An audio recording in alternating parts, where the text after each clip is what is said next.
La 4e édition du congrès Cameroun Academic of Neurology, développée sur le thème « Construire des ponts » avec les autres spécialités pour améliorer la santé du cerveau, s'est déroulée ce 18 octobre à la falaise de Diamond et va s'achever jusqu'au 20 octobre prochain. Pour cette première journée, les neurologues venus de divers horizons ont procédé à tour de rôle aux explications de la maladie d'épilepsie, considérée comme un sortilège chez la plupart des Africains.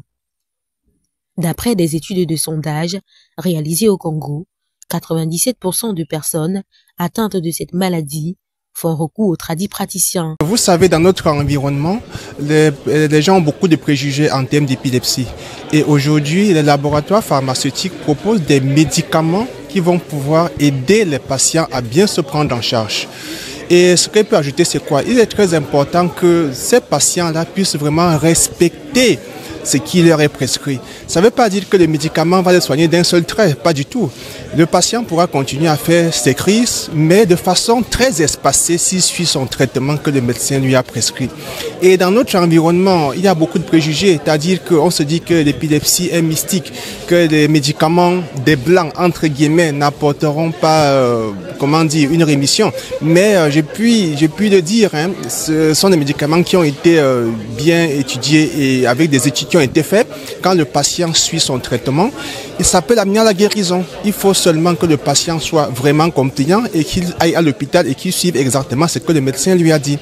Et j'ai pu vous dire que beaucoup de tradipraticiens, sans jeter l'anathème sur eux, vont très souvent prendre ces médicaments-là, écraser et mettre dans leur potion et donner aux patients. Donc c'est très souvent ce qui est fait.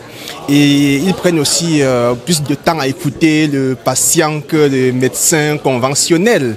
C'est pour ça que souvent certains patients peuvent se sentir mieux chez le tradipraticien, mais j'ai pu vous rassurer que la solution, c'est toujours à l'hôpital.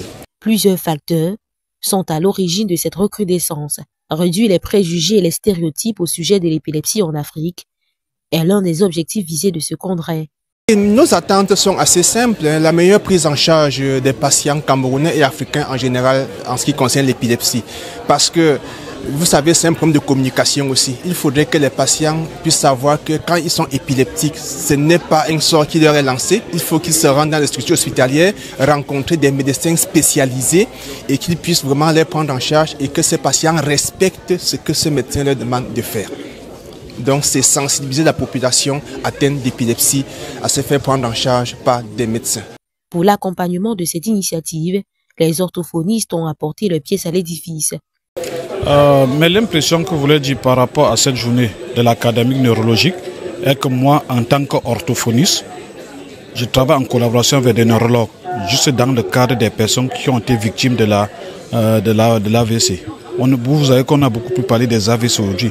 Quand il y a perte de parole, c'est l'orthophoniste qui doit accompagner le patient dans le cadre de la rééducation.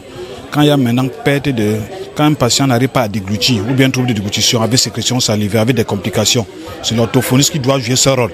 Ce n'est plus le neurologue. Le neurologue finit à son niveau avec des prescriptions. Maintenant, il y a la phase rééducative qui doit prendre vraiment du temps. C'est l'orthophoniste qui doit amener cette personne à mieux déglutir, à mieux réapprendre à sa parole, à mieux se retrouver, avoir une nouvelle encore vie dans le cadre de sa communication. Parce que l'orthophoniste est encore une spécialité très peu connue du grand public. Donc c'est un spécialiste qui s'occupe des troubles de la voix, de la parole et du langage. Tel que tous ceux qui ont des troubles de mémoire, l'orthophoniste va aussi les accompagner dans le cadre neurologique. On peut aussi avoir des troubles d'ordre aphonique, que cette personne a perdu complètement parfois la voix, ou bien qu'il peut avoir d'autres qui peut être un peu cérébelleuse. L'orthophoniste doit beaucoup plus les accompagner, même jusqu'au bégaiement. Puis ça, la sortie parfois d'un coma, cette personne peut ne plus arriver à retrouver sa parole normalement comme avant. Parfois, il peut commencer parfois à buter parfois sur certains mots.